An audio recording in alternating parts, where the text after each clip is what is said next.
എനിക്ക് വയ്യ ഇത് ഈ പരത്തല്. എന്നാ എടുത്ത് പപ്പടം കാച്ച് ഞാൻ ഉണ്ടാക്കാം. ഓരോരുത്തര് പട്ടണത്തിൽ നിന്ന് പഠിക്കുന്ന ഓരോ സ്വഭാവങ്ങള്. എനിക്ക് ഉണക്കദോശ കണ്ടൂടാ. എനിക്കും അതെ. വിജയേട്ടന് രാത്രി ഇതാണ് ഇഷ്ടം എന്ന് നിന്നോട് പറഞ്ഞോ? പറയണേ എന്തിനാ?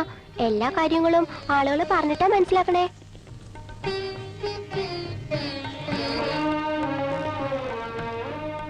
മതിയടി കളിച്ചത്.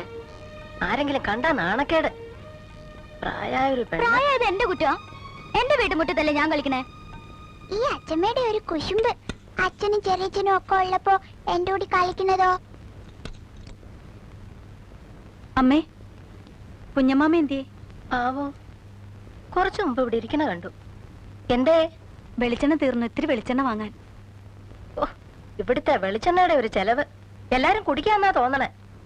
വെറുതെയാണോ രാഘവൻ ചീത്ത പറയണേ?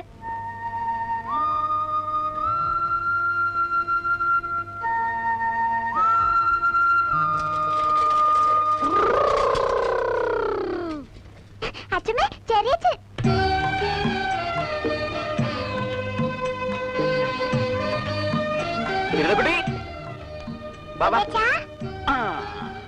എടാ ഉണ്ടുണ്ണി, നീ ഉരുണ്ടുരുണ്ട് വരികയാണല്ലോ. അതിനെപ്പോഴും വിശപ്പല്ലേ അവന്? അതെയാ, മോനൊരു ഉമ്മതാ ചെറിയച്ചന്. മിടുക്കൻ. ഇവളെന്താ ഒന്നും മിണ്ടാത്തത്? എന്തേടി? ചെറിയച്ഛനെ എടുത്തില്ലല്ലോ. ഓ അയ്യോ, അതിന് നീ മുട്ടം പെണ്ണായി പോയില്ലേ? ഏട്ടൻ ഇവനൊന്ന് പിടിച്ചേ. എന്റെ അടുത്ത് വരൂട്ടോ നീ. ആ മോൻ പോണ്ടട്ടാ, പടി. എന്താ വിജയ? മതിയടി, ഇനി താഴെ ഇറങ്ങ്. സാരല്ലേ എടുത്തി. ഇവളിപ്പോഴും കുട്ടികളുടെ കൂടെ കളിച്ച് നടക്കല്ലേ? ഓ, ഈ പറയണ ആളൊരു മുത്തശ്ശൻ. എന്നാലും ഒരു കത്തയക്കാൻ അവിടെ ഇല്ലെങ്കിലും കവറും ഒന്നും കിട്ടില്ലേടാ. പരീക്ഷയുടെ ചൂട് തലേ കയറി ഇരിക്കുമ്പോഴാണോ അമ്മേ കത്ത്? കുടുംബത്തിരിക്കുന്നവർക്ക് ഒരു സമാധാനം വേണ്ടേ? ഇനി ഇപ്പൊ കുടുംബത്ത് തന്നെ ഇരിക്കാൻ പോവല്ലേ? ഇവിടെ ഒരാള് പാതിരാത്രി ഉറക്കത്തിൽ നിന്ന് എണീറ്റ് പോയതാ. എന്നാ പറഞ്ഞ സമയത്തിന് തിരിച്ചെത്തണ്ടേ? കുടുംബം വിട്ടാ പിന്നെ ആർക്കും ആ വിചാരമില്ല. മതി, നിർത്ത്.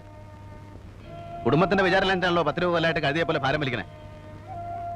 വായി നല്ലൊന്നും കേൾക്കണ്ട. പോട്ടടാ, പറഞ്ഞു ഇനി അത് മതി 2 ദിവസത്തേക്ക്. ഞാനൊന്നും മിണ്ടണില്ല.